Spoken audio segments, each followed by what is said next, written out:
हमारी मुलाकात कई लोगों से होती है और हर मुलाकात का अपना एक एहसास होता है। पर क्या हो अगर एक मुलाकात आपकी जिंदगी ही बर्बाद कर दे। यह कहानी जापान में रहने वाले एक लड़के उनाकी की है। ओकी की जिंदगी काफी सिंपल थी। दिन में कॉलेज की क्लासेस होती थी, शाम लाइब्रेरी में बैठे असाइनमेंट सॉल्व करते हुए निकल जाती थी और रात कंप्यूटर गेमिंग में गुजरती थी। पर 21 अक्टूबर की रात उसकी जिंदगी बिल्कुल बदल गई।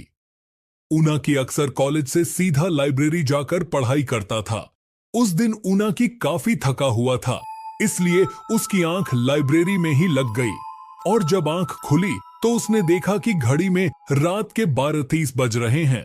उनाकी कभी भी इतनी देर रात अपने घर से बाहर नहीं रहता था। उसने फटाफट से अपने सामान को पैक किया और अपने घर की ओर निकल गया। ओकी का घर लाइब्रेरी से करीब 20 मिनट दूर था, पर उसके घर जाने के लिए एक शॉर्टकट रास्ता भी था जिससे वह बस 10 मिनट में पहुंच जाता था।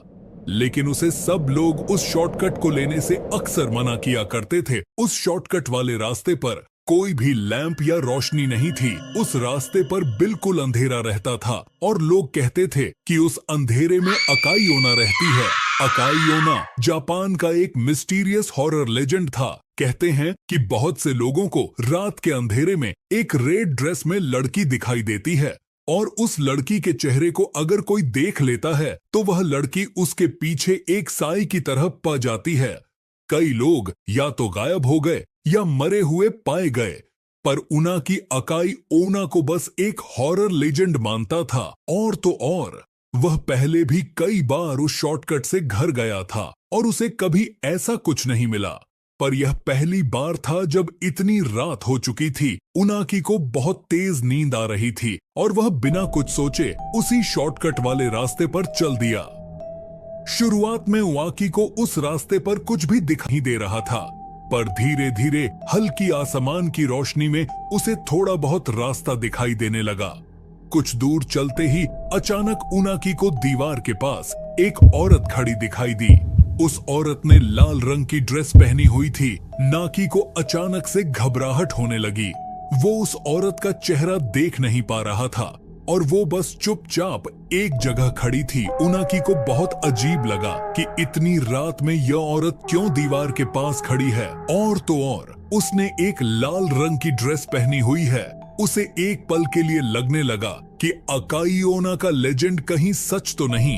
फिर भी उनाकी बिना कुछ बोले अपना सर झुकाए आगे चलता रहा। लेकिन जैसे ही उनाकी उस औरत के पास से गुजरा, उससे रहा नहीं गया और उसने नजर उठाकर उस औरत के चेहरे को देख लिया और उसके होश उड़ गए। उस औरत का चेहरा भयानक था, इतना सफेद कि ऐसा लग रहा था कि वहां पर किसी औरत की लाश खड़ी हुई है। इतना अजीब चेहरा उनाकी ने आज तक नहीं देखा था।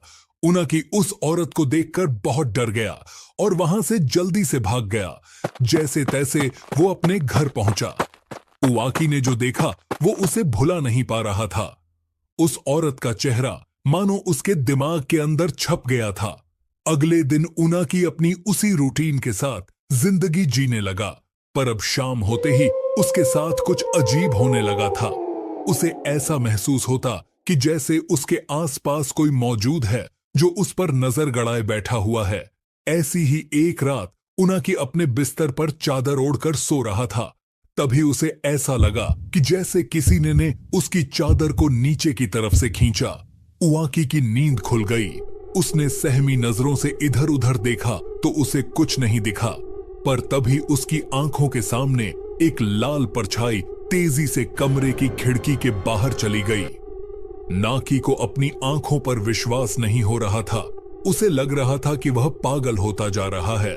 उसने खुद को समझाया कि यह सब उसका वहम था और जबरदस्ती अपनी आंखें बंद करके छत की तरफ मुंह करके सो गया। कुछ देर तक सोने की कोशिश करने के बाद उनाकी ने बेचैनी में अपनी आंख खोली और फिर जो उसे दिखा वह इस दुनिया के ही परे था।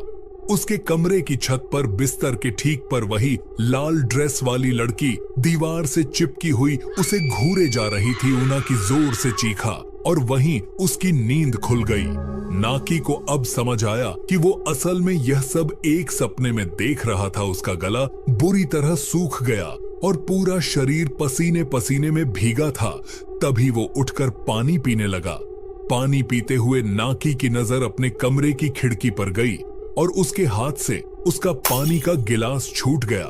खिड़की के ठीक बाहर वही लाल ड्रेस वाली औरत खड़ी थी और वो अपने उसी भयानक चेहरे से नाकी को घोरे जा रही थी। लेकिन नाकी ने जैसे ही लाइट्स ऑन की तो उसने देखा कि खिड़की पर कोई नहीं है। दिन दिन बदन यह सब इंसिडेंट्स बढ़ते जा रहे थे। उसे हर जगह अकाईयोना दिखने लगी थी। नाकी ने अपने कुछ दोस्तों से भी इस बारे में बात की, पर किसी ने भी उसकी बातों पर विश्वास नहीं किया।